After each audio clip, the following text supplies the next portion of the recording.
بسم اللہ الحمد للہ والصلاة والسلام علی رسول اللہ رب اشرح لی صدری ویسر لی امری واحلل عقدۃ من لسانی یفقہوا قولی۔ ناظرین السلام علیکم ورحمۃ اللہ وبرکاتہ۔ آؤ قرآن سمجھیں آسان طریقے سے نماز کے ذریعے، سبق نمبر 1A، جس میں ہم کورس کا تعارف اور تعاوض سیکھیں گے، گرامر میں کچھ الفاظ لیں گے اور نقطۂ تعلیم بھی۔ اس سبق کے ختم تک انشاءاللہ آپ 12 الفاظ سیکھ چکے ہوں گے جو قرآن کریم میں 7250 بار آئے ہیں تقریباً۔ شروع میں ہم کہیں گے جزاکم اللہ خیر جنہوں نے بھی اس کورس کو ارینج کیا، اور مبارک آپ کو کہ آپ اللہ کی کتاب سیکھ رہے ہیں۔ شروع میں ہی ایک میں وضاحت کر دوں کہ میں نے علماء کرام سے سیکھا ہے اور میں عوام الناس تک پہنچا رہا ہوں۔ انشاءاللہ اس میں آپ کو ایسی کوئی چیز نہیں ملے گی جو قابل اعتراض ہو۔ فرق اس میں انداز تعلیم کا ہے۔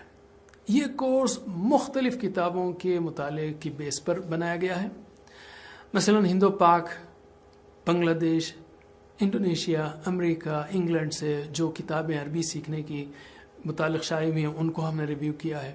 قرآن مجید میں الفاظ کی اعداد و شمار کو اسٹڈی کیا ہے، پڑھانے کے مختلف سٹائلز کو اسٹڈی کیا ہے، سیکنڈ لینگویج لرننگ کے جو میتھڈز ہیں ان کو انکارپوریٹ کیا ہے، اور دماغ پر، پازیٹیو تھنکنگ پر، افیکٹو لیونگ پر، ٹائم مینجمنٹ پر، سیلف مینجمنٹ پر جو نئی کتابیں آئی ہیں ان کو استعمال کیا ہے، اور اسی طرح NLP کو بھی، نیورو لنگوسٹک پروگرامنگ کو بھی۔ اس کورس کے مقاصد کیا ہیں؟ نمبر 1، یہ ثابت کرنا اور آپ کو یقین دلانا کہ قرآن کو سمجھنا آسان ہے۔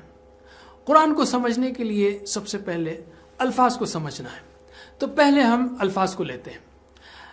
ایک ٹپیکل حافظی مدنی مصحف کو، یعنی جو قرآن اکثر حفظ کرنے کے لیے استعمال کیا جاتا ہے، اس کو اگر ہم لیں تو اس کے ہر صفحے پر آپ کو اس کی کتنی صفحات ہیں؟ اس کے صفحات 600 ہیں، اور ہر صفحے پر کتنے سطور ہیں، کتنی لائنز ہیں؟ 15 لائنز ہیں، اور ہر سطر میں اوسطاً کتنے الفاظ ہیں؟ 9 تقریباً۔ اس طرح سے ایک صفحے پر الفاظ کتنے ہوئے؟ 15 ضرب 9 یعنی 135۔ ہم راؤنڈ فگر لے لیتے ہیں 130۔ تو کل الفاظ کتنے ہوئے؟ 130 الفاظ ہر صفحے پر اور 600 صفحات، تو ٹوٹل الفاظ کتنے ہوئے؟ 78000۔ قرآن کریم میں 78000 الفاظ ہیں۔ اگر ہم کو قرآن کریم سمجھنا ہے تو ان 78000 الفاظ کو سیکھنا ہے۔ اللہ کے رسول صلی اللہ علیہ وسلم نے فرمایا تم میں سے بہترین وہ ہے جو قرآن سیکھے اور سکھائے۔ اس حدیث پر اسی وقت عمل کیجیے۔ اگر آپ ساتھ میں بیٹھ کر سیکھ رہے ہوں، جو کہ ہم انکریج کریں گے ہمیشہ ساتھیوں کے ساتھ سیکھیے، تو ویڈیو کو پاز کیجیے، اپنے ساتھی سے وہی 5 باتیں ابھی جو آپ نے سیکھی پوچھیے۔ مثلا قرآن میں کتنے صفحات ہیں، کتنے سطور ہیں ایک صفحے پر، اور ہر سطر میں کتنے الفاظ ہیں، ہر صفحے پر کتنے الفاظ ہیں، ٹوٹل الفاظ کتنے ہیں۔ یہ 5 سوالات آپ اپنے ساتھی سے پوچھیں گے۔ جب آپ کا ساتھی جواب دے دے تو پھر آپ کا ساتھی آپ سے پوچھے گا یہی 5 سوالات۔ تو اس طرح سے آپ کریں گے۔ اگر کلاس ہو رہی ہو اور آپ پڑھا رہے ہوں تو شور ہوگا، تو آپ کہیں گے کلاس، تو سارے لوگ کہیں گے یس، اور ہم کہیں گے تکبیر، اللہ اکبر، تو پھر کوئی بات نہیں کرے گا۔ یعنی میں کہوں گا کلاس تو سب لوگ کہیں یس، اور تکبیر تو سب کہیں گے اللہ اکبر، اور پھر بات نہیں، پھر میری طرف متوجہ ہو جائیں گے آپ یا ٹیچر کی طرف۔ ٹھیک ہے، تو ہم کہیں گے علم یعنی سکھائیے۔ جب میں کہوں علم تو آپ پاز کریں اور اپنے ساتھی کو سکھائیں، اور ساتھی آپ کا آپ کو سکھائے۔ آگے چلتے ہیں۔ اللہ تعالیٰ نے فرمایا وَلَقَدْ يَسَّرْنَا الْقُرْآنَ لِلذِّكْرِ، اور تحقیق ہم نے نصیحت کے لیے قرآن کو آسان کر دیا ہے۔ تو یہ کہنا کہ قرآن مشکل ہے شیطانی وسوسہ ہے، ایسا ہرگز نہ سوچیں اور ایسا کبھی مت کہیں۔ کیا ہم قرآن کو جھٹلائیں گے؟ استغفر اللہ۔ تو دیکھیے قرآن کس طرح آسان ہے، سبحان اللہ۔ نماز کے عام الفاظ کو لیجئے، یعنی وہ صورتیں لیجئے جو نماز میں پڑھی جاتی ہیں، الفاتحہ، العصر، النصر اور چاروں قل، یعنی کافرون، اخلاص، فلق اور ناس۔ یہ صورتیں یعنی 7 صورتیں لے لیجئے۔ اسی طرح اذکار نماز کو لیجئے، جیسے اذان ہے یا رکوع سجود کی تسبیح ہے، تشہد ہے اور اللہم صلی علی محمد ہے، اور اس کے بعد ربنا آتنا فی الدنیا. بس یہی چیزیں لے لیں آپ، اور اس کے ساتھ ساتھ گرامر بھی جو ہم آپ کو سکھائیں گے بالکل سادھے اور سمپل انداز میں، ایزی انداز میں. تو آپ ٹی پی آئی کا استعمال کرتے ہوئے گرامر کو سیکھتے ہوئے تقریباً 200 الفاظ سیکھیں گے جو قرآن کریم میں 40,000 بار آئے ہیں تقریباً، یعنی 50% الفاظ سے بھی زیادہ. گویا قرآن کا ہر دوسرا لفظ اذکار نماز سے ہے. تو چلیے آپ کیا کریں گے، اپنے ساتھی کو سکھائیں گے. کیا سیکھنا ہے ہم کو؟ الفاتحہ، عصر و نصر اور چاروں قل، اور اذان، رکوع سجود کی تسبیح، التحیات، اللہم صلی علی محمد، ربنا آتنا فی الدنیا، اور گرامر کے ساتھ علم. All right. تو اس کورس کے بعد کیا ہوگا؟ آپ دیکھ رہے ہیں ایک ٹیپیکل صفحہ ہے جس میں وہ الفاظ جو آپ سیکھ چکے ہیں وہ ہلکے سے لال کلر کے شیڈ میں ہیں. تو آپ دیکھ رہے ہیں کہ اس میں 50% الفاظ بلکہ اس سے بھی کم باقی رہ جاتے ہیں، رہ گئے ہیں جو آپ کے لیے نئے ہیں. تو ماشاءاللہ اس کورس میں آپ 50% قرآنی الفاظ سیکھیں گے. یاد رکھیے 50% قرآن نہیں سمجھیں گے آپ، یعنی آدھا قرآن سمجھ میں آ رہا، ایسا نہیں. 50% الفاظ سیکھیں گے، یعنی سمجھنا بہت آسان ہو جائے گا. ایک لائن میں پھر سے آپ کو سمجھنے کے لیے بقیہ الفاظ بہت کم رہ جائیں گے. اس کورس کے بعد قرآن شروع ہوگا. 600 صفحات کے لیے تقریباً 400 گھنٹے لگیں گے، یا زیادہ سے زیادہ 500. تو سبحان اللہ، کیا قرآن آسان نہیں؟ مگر یاد رکھیے if you fail to plan you plan to fail, یعنی اگر آپ پلان بنانے میں ناکام ہیں تو آپ ناکامی کا پلان بنا رہے ہیں. بالفاظ دیگر اگر آپ کھانے کا پلان نہیں بنا رہے ہیں اگلے وقت کے، تو مطلب یہ ہے کہ آپ نے بھوکا رہنے کا پلان بنایا ہے. تو اگر آپ نے قرآن سیکھنے کے لیے 400 گھنٹے لگانے کا پلان نہیں بنایا تو قرآن نہیں سمجھنے کا پلان ہے. تو جلدی پہلے پلان بنائیے. تو یہ تھا پہلا مقصد. دوسرا مقصد اس کورس کا کیا ہے؟ قرآن کو سمجھنے کا آسان طریقہ بتانا، لفظی ترجمے سے اور ٹی پی آئی کے ذریعے. اور تیسرا مقصد ہے نماز کو مؤثر طریقے سے پڑھنے کا طریقہ بتانا، تاکہ نماز میں خوب دل لگے، خشوع و خضوع حاصل ہو، اور نماز کے اثرات ہماری روزانہ کی زندگی میں آئیں. نماز دن بھر میں ہم 5 مرتبہ پڑھتے ہیں. یہ ہمارے ایمان کو تازہ کرتی ہے، یعنی اللہ پر، فرشتوں پر، آخرت کے دن پر، کتابوں پر، نبیوں پر، تقدیر پر ایمان، یعنی یہ سارے پہلوؤں پر. اور نماز برے کاموں سے بچاتی ہے. اللہ تعالیٰ نے فرمایا بے شک نماز بے حیائی اور برے کاموں سے روکتی ہے. نماز دین کا ستون ہے.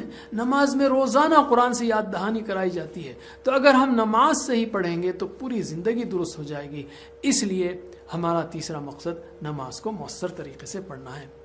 تو یہ 3 جو مقاصد آپ کے سامنے ہیں، اس کو اپنے ساتھی کو سکھائیے. علم. آلرائٹ.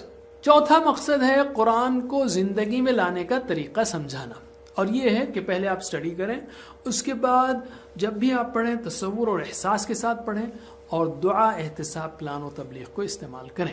اس کا ہم طریقہ آپ کو آگے بتائیں گے. 5واں مقصد اس کورس کا ہے ایمان کو مضبوط کرنا اور عمل صالح اور اچھے اخلاق کی ترغیب دینا. ظاہر ہے کہ جب آپ قرآن پڑھیں گے تو یہ سب چیزیں آئیں گے انشاءاللہ. اور 6واں مقصد ہے قرآنی مضمون سے متعلق عربی بول چال کے تقریباً 100 جملے سکھانا اسی کورس کے اندر. الحمدللہ. تو آخری 3 مقصد جو بتائے ابھی ہم نے آپ کو، اپنے ساتھی کو سکھائیے. علم. اب ہم لیتے ہیں اس کورس کی امتیازی خصوصیات. یہ ایک یونیک کورس ہے الحمدللہ. اس میں ہم خشک جملوں سے شروع نہیں کرتے، جیسے ھذا بیت کبیر، تلک حدیقۃ جمیلۃ. ایسے جملوں کا آپ کب دہرائیں گے؟ ہو سکتا ہے اگر آپ کا کوئی عربی پڑوسی ہو اور اس کا چھوٹا سا بچہ آپ کے پاس روتے ہوئے آئے، آپ اس کو دل بہلانے کے لیے گود میں لیں اور کہیں شو شو شو ھذا بیت کبیر. شاید ایسا زندگی میں کبھی نہ ہو. جبکہ ہم اس کورس میں سورہ فاتحہ سے شروع کرتے ہیں. اب نماز میں روزانہ 25 بار سورہ فاتحہ یعنی عربی میں اللہ تعالیٰ سے بات کیجئے. زبردست آغاز ہے اور مقصد بھی ساتھ ہی میں حاصل ہو رہا ہے. آپ عربی کیوں سیکھ رہے ہیں؟ تاکہ نماز یعنی قرآن سیکھیں. تو قرآنی عربی قرآنی صورتوں ہی سے سیکھ رہے ہیں الحمدللہ. ہر روز ہم 5 نمازوں کے لیے تقریباً 1 گھنٹہ لگاتے ہیں، عربی ماحول میں گزارتے ہیں، تو کیوں نہ ہم عربی زبان نمازی سے سیکھنا شروع کریں؟ یہ بہت ہی مؤثر اور لاجیکل طریقہ ہے، اور یہ ہر مسلمان مرد، عورت، بوڑھے، جوان، بچے سب کے لیے مفید ہے۔ علم کہ یہ کیوں بہترین طریقہ ہے، سکھائیے اپنے ساتھی۔ اب ہم لیتے ہیں تعوذ۔ قرآن شروع کرنے سے پہلے ہم کو اعوذ باللہ من الشیطان الرجیم پڑھنا چاہیے، اس لیے پہلے ہم اس کا ترجمہ سیکھیں گے۔ اعوذ باللہ من الشیطان الرجیم، میں پناہ میں آتا ہوں اللہ کی شیطان سے جو مردود ہے۔ اعوذ، میں پناہ میں آتا ہوں۔ یہاں پر جو نمبر 7 نظر آ رہا ہے نا، یہ نمبر بتا رہا ہے کہ یہ قرآن میں یہ لفظ اعوذ کتنی بار آیا ہے۔ تو ایسے ہی آپ کو نمبرز نظر آتے رہیں گے۔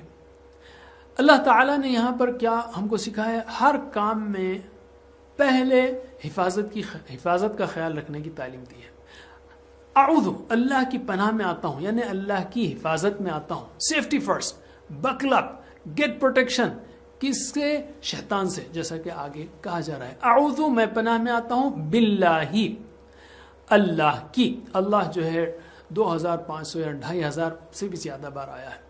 باللہ، اللہ کی۔ یاد رکھیے عربی زبان کے ایک لفظ میں کبھی 2 یا 3 الفاظ بھی ہوتے ہیں، جیسے باللہ 2 الفاظ سے مل کر بنا ہے، بی یعنی کی، باللہ اللہ کی۔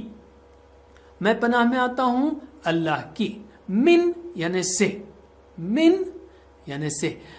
اس کے دوسرے بھی معنی ہیں لیکن ہم بعد میں سیکھیں گے۔ الشیطان 2 الفاظ سے بنا ہے، ال یعنی THE دا، جیسے انگلش کا ہے دا، شیطان شیطان۔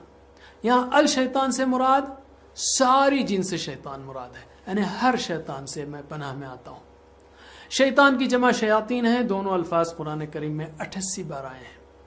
الرجیم، الرجیم، رجیم جو دھتکارا ہوا ہے، مردود ہے۔ کیسے معنی یاد رکھیں گے آپ رجیم کا؟ کیا شیطان اللہ کی رحمت سے قریب ہے؟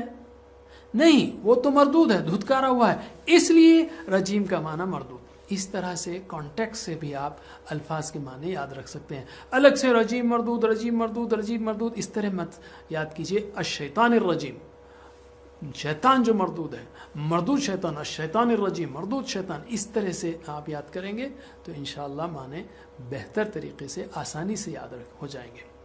اب ہم کچھ پیغام لیتے ہیں مختصر اس ٹکڑے کے بارے میں۔ شیطان کون ہے؟ ہمارا سب سے بڑا بدترین دشمن ہے۔ آدم علیہ السلام سے لے کر اب تک اس کو کروڑوں انسانوں کو بھٹکانے کا تجربہ ہے۔ اس نے تو جنت میں آدم علیہ السلام کو بھٹکایا، اور ہم میں سے کوئی بھی آدم علیہ السلام سے بہتر نہیں ہو سکتا۔ مزید یہ کہ اس نے اللہ کے سامنے کہا ہے کہ وہ ہم پر دائیں بائیں سامنے پیچھے گویا ہر طرف سے حملہ کرتا رہے گا۔ یاد رکھیے ہم میں سے ہر ایک کے ساتھ ایک شیطان لگا ہوا ہے، اور وہ ہم پر مسلسل حملے کر رہا ہے، چاہے ہم اس کو محسوس کریں یا نہ کریں۔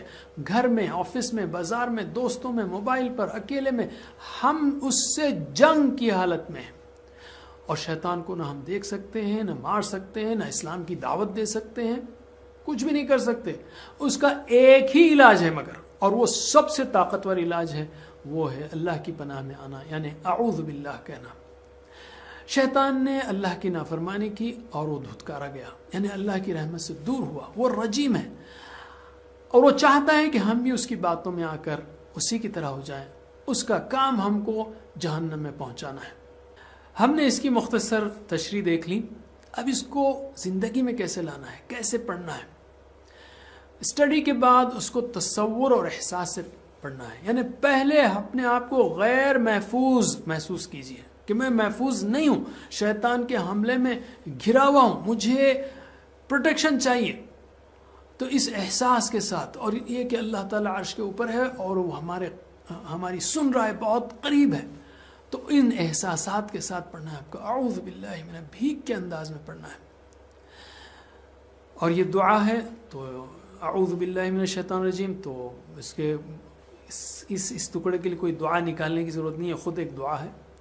اب احتساب کریں، ہم نے اللہ کی پناہ مانگ لی، اب ہم یہ چیک کریں کہ میں آج کتنی بار شیطان کے پھندے میں آیا، کیوں آیا؟ خراب دوستوں کی وجہ سے، موبائل کی وجہ سے، انٹرنیٹ کے خراب استعمال سے، چیک کرنا ہے ہمارے کو۔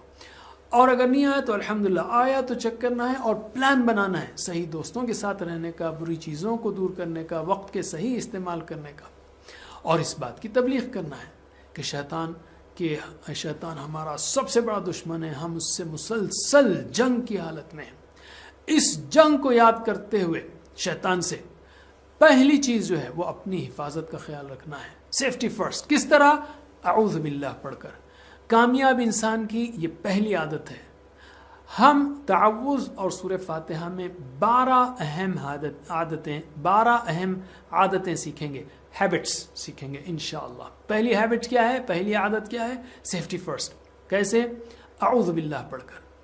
چلیے اب ترجمہ کیجئے۔ اعوذ میں پناہ میں آتا ہوں، باللہ اللہ کی، من الشیطان شیطان سے، الرجیم جو مردود ہے۔ پھر سے اعوذ میں پناہ میں آتا ہوں، اعوذ میں پناہ میں آتا ہوں، اعوذ میں پناہ میں آتا ہوں، اعوذ باللہ میں پناہ میں آتا ہوں اللہ کی، من الشیطان الرجیم شیطان سے جو مردود ہے، الرجیم جو مردود ہے، الرجیم جو مردود ہے، الرجیم جو مردود ہے۔ میں جو الفاظ کو دوہرا ہوں وہ نئے الفاظ ہیں تو اس لیے میں ان کو دوہرا ہوں۔ چلیے اب پورے ٹکڑے کا ترجمہ کیجئے۔ اعوذ باللہ من الشیطان الرجیم، میں پناہ میں آتا ہوں اللہ کی شیطان سے جو مردود ہے۔